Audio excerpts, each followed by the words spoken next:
किसी ने क्या खूब कहा है कि नया एक रिश्ता पैदा क्यों करें हम, नया एक रिश्ता पैदा क्यों करें हम, बिछड़ना है तो झगड़ा क्यों करें हम।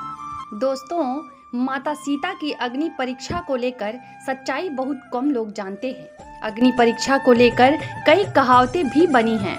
पौराणिक कथाओं के अनुसार प्रभु श्री राम को मर्यादा पुरुषोत्तम के नाम से भी जाना जाता है और एक राजा की तरह श्री राम के लिए अपनी प्रजा के लिए समर्पण सबसे ज्यादा महत्वपूर्ण था।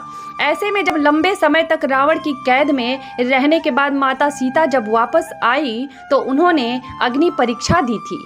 हालांकि जब लक्ष्मण को इस बात का पता चला तो राम से लक्ष्मण खफा हो गए और यहाँ तक उन्होंने अपने भाई को माता सीता को अग्नि परीक्षा से गुजरने के लिए विद्रोह करने तक की धमकी दे डाली थी। इसके बाद राम ने लक्ष्मण को बताया कि असल में वे ऐसा इसलिए कर रहे हैं ताकि असली सीता को हासिल कर सकें। तो क्या आप जानते हैं कि आखिर सीता माता को किन कारणों की वजह से अग्नि से गुजरना पड़ा था? पद्म पुराण के अनुसार रामायण में एक नहीं बल्कि दो सीता थी।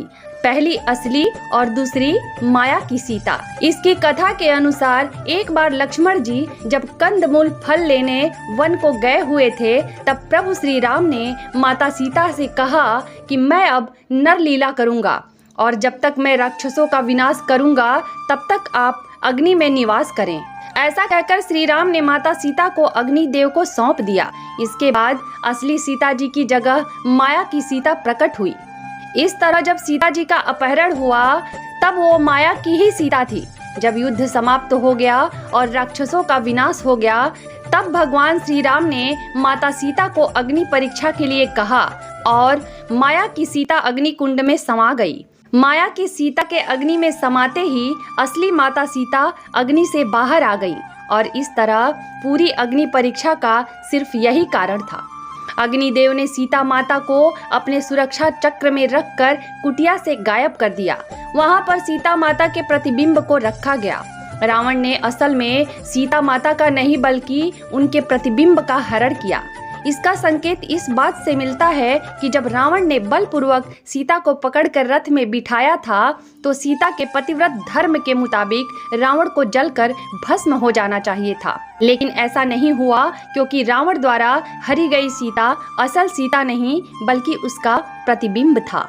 श्री राम ने लक्ष्मण को माता सीता की अग्नि परीक्षा लेने की गूढ़ रहस्य बताया कि रावण के द्वारा सीता हरण करने तथा स्वर्ण मृग के आने से पूर्व ही श्री राम को भविष्य में घटित होने वाले संपूर्ण घटनाक्रम का पता चल गया था।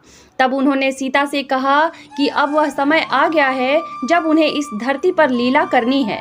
इसलिए उन्होंने सीता से अनुरोध किया कि जब तक वे दुष्ट रावण व पापियों का नाश न कर दें तब तक उन्हें अग्निदेव की सुरक्षा में रहना होगा। इसके पश्चात उन्होंने अग्निदेव का आह्वान किया तथा असली सीता को उन्हें सौंप दिया जिससे कि वे उनके पास सुरक्षित रह सकें। अग्निदेव भगवान श्री राम की आज्ञा पाकर माता सीता को अपने साथ ले गए तथा माता सीता की एक परछाई वहां छोड़ गए जिसे रावण हर के ले गया था। इसलिए उन्होंने लक्ष्मण को समझाया कि अब उन्हें असली सीता को अग्निदेव से वापस लेना होगा क्योंकि उनका उद्देश्य रावण को खत्म करके समाप्त हो चुका है। जब माता सीता को हनुमान तथा अंगद अशोक वाटिका से श्री राम के समक्ष लेकर आए तब उन्होंने अपने व माता सीता के बीच में अग्नि को प्रज्वलित कर दिया व उस अग्नि को लांघकर उनके पास आने को कहा। यह आदेश सुनकर माता सीता ने धधकती अग्नि में प्रवेश किया। जैसे ही माता सीता ने अग्नि में प्रवेश किया वहां अग्निदेव असली सीता को लेकर प्रकट हो गए। माता सीता की परछाई उस अग्नि में समा गई तथा अग्निदेव असली सीता को लेकर श्री राम के समक्ष आ गए।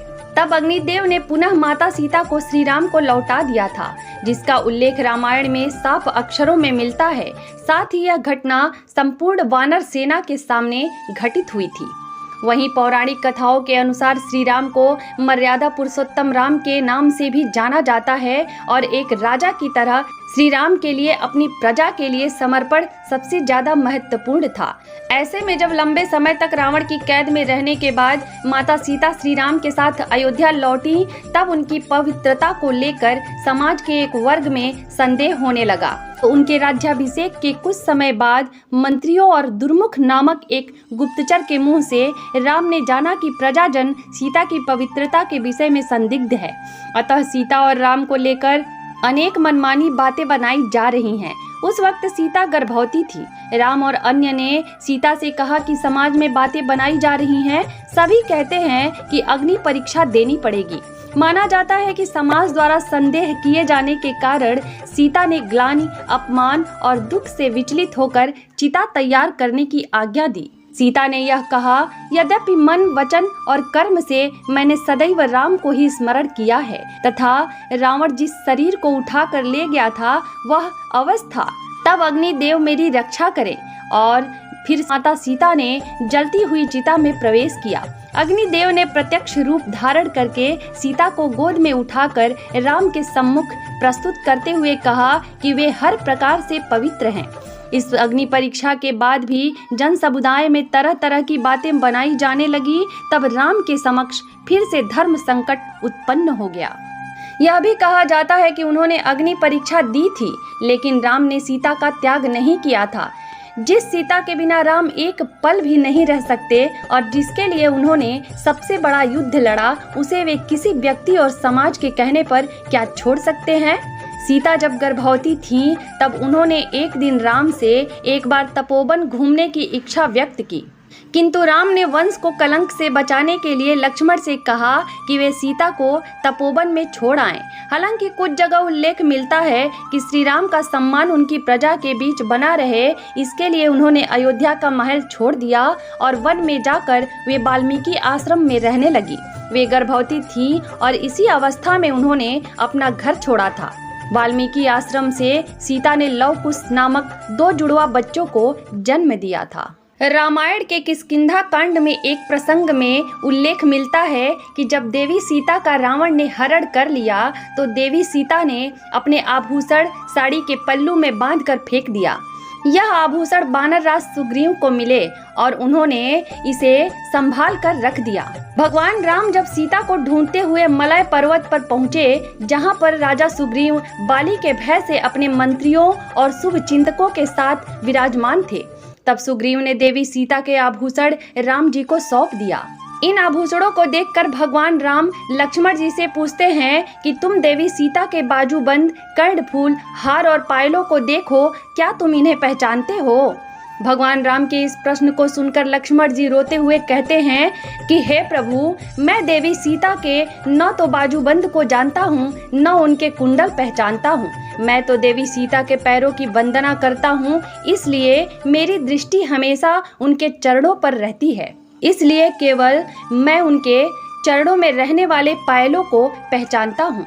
लक्ष्मण जी की इन बातों को सुनकर भगवान राम के आंसू छलक जाते हैं और लक्ष्मण को गले लगाकर रोने लगते हैं। दरअसल रामायण में भाभी को माता के समान स्थान दिया गया है और बताया गया है कि देवर पुत्र के समान होता है। देवी सीता और लक्ष्मण जी इस आदर्श का पालन करते हैं और जब भी देवी सीता के विरुद्ध भगवान राम आदेश देते हैं, तब एक पुत्र के समान अपनी माता का पक्ष लेते हुए भगवान राम से प्रतिवाद करते हैं। तो दोस्तों, ये थी एक छोटी सी जानकारी। अगर आपको वीडियो पसंद आई हो तो इसे लाइक शेयर जरूर करें और चैनल पर नए हो तो चैनल को सब्सक्राइब जरूर करें। Thank you, bye.